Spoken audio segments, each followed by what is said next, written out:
Listen up. Our field of operation is Bolivia. If you don't watch your back, you won't leave it alive. Your target is the Santa Blanca drug cartel. You have full autonomy. You pick your targets. You decide how to take them out. Just get it done. To make this op a real party, the local military force, Unidad, are on the cartel's payroll. They've been fighting it out with a low-rent rebel group called the Qataris 26. Use what you can to get the job done. You have your arsenal and every vehicle you can find at your disposal. And don't be afraid to throw out the playbook. Each of you is an elite warfighter, but together, you have the strength to take down an army.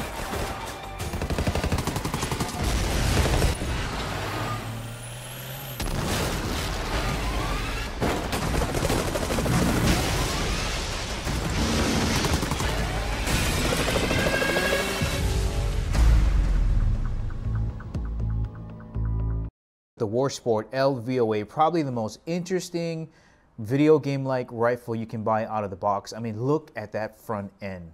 Let's talk about the lore and all the stuff you get on this thing. So first of all, you get a B5 system SOP mod buttstock.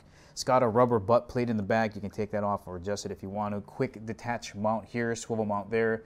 Nice enhanced fat cheek wheel. It's so comfortable, and this thing is smooth, man. It fits on there super tight. There's no rattle. I hate rattle on a buttstock. You get 2 battery compartments and another quick detach mount here on the end plate. So that's something that you don't normally see on stock AR-15s.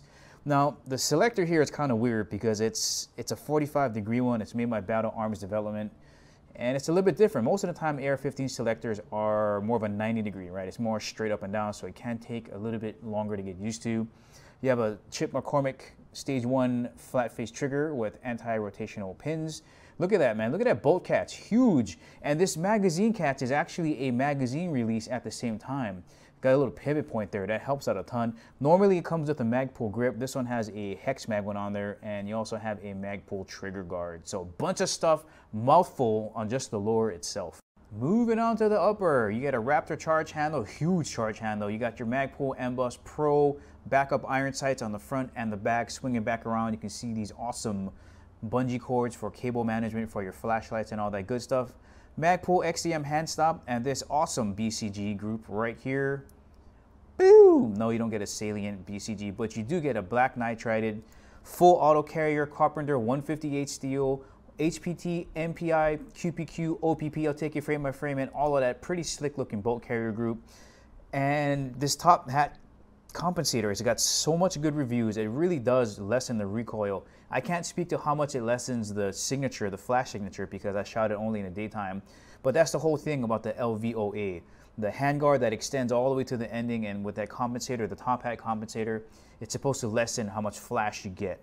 The top hat really does lessen recoil though, man. It makes it really feel like a 22 long rifle. The entire rifle is Cerakoted. It's super good for durability. It's chambered in 223 Wild. I'm not too sure why more people don't shoot 223 Wild. It really does tighten up the chamber for 223, maximizes 5.56, 1 in 8 twist. My conclusions, if you just want to buy something with high quality parts that's going to be durable and eats just about anything, it looks pretty damn cool, go for it. Spend your $3,000. This is a pretty damn unique looking rifle compared to the 50 million other ARs on the market. Granted, much of that uniqueness is due to the Skeletor-like super extended rail and the 50 Shades of Grey tactical bondage cord snaking its way through the rail cutouts. Personally, I enjoy extended rails. To my eyes, extended rails give an AR a more complete and balanced look. However, the Lvoa takes it one step further by extending the rail to the edge of the break. If you're like me, you likely think it looks great. If you hate extended rails, then you probably think it's in desperate need of a circumcision. Lvoa stands for Low Visibility Operations Applications. I'm trying to figure out what the hell that means in normal people talk. Then there's a war sport bungee. When I look at the bungee cord wrapped around the rail, but it looks cool enough that after 5 minutes of guessing, I don't really care. However, they say the bungee offers a secure grip in wet conditions, lowers noise signature, and can aid in wire cable management. When I shoot a rifle, I wear 2 sets of ear pro, in the ear and over the ear. So unless we're talking suppressor quiet, I'm really not going to notice a small drop in the noise signature. So that's a moot point for me. Now, as far as aiding in cable management, well, yeah, it does aid in cable management. I like the bungee, but more for its aesthetic qualities than its functional properties. The functional properties aren't revolutionary to me, but seeing the Lvoa rail without the bungee cord really strips the gun of some of its character. At 7 pounds, the Lvoa is not a light rifle, nor is it the heaviest rifle in the world. I'm a little old school in that when something feels solid and has some weight to it, I figure it must be of quality. In your hands, the rifle feels like one uninterrupted piece of metal instead of an upper and a lower. When shooting the Lvoa, all I wanted to do was abuse it. Like a teenager in a rented Camaro, I ran it hard all of the time like I was mad at it. I wanted to see it fail. I wanted to roundhouse kick it off its tactical high horse. The way this rifle recoils reminds me of the mechanical letters on a vintage typewriter reaching up and smacking the page with each pull of the trigger. Each shot feels so deliberate and purpose-driven, making each and every shot feel like it matters. I wouldn't call it a soft shooter in the typical sense of the word. It's more like a soft enough to make shooting enjoyable, but not so soft that it's boring.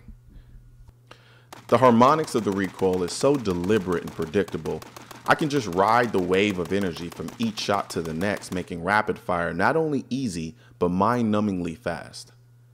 I have to give a lot of this credit to the CMC flat-face single-stage trigger, whose praises I've sang in prior videos, and doesn't disappoint here. Is weight. And when it comes to mobility and transitioning from target to target, you do have to manhandle this rifle a bit.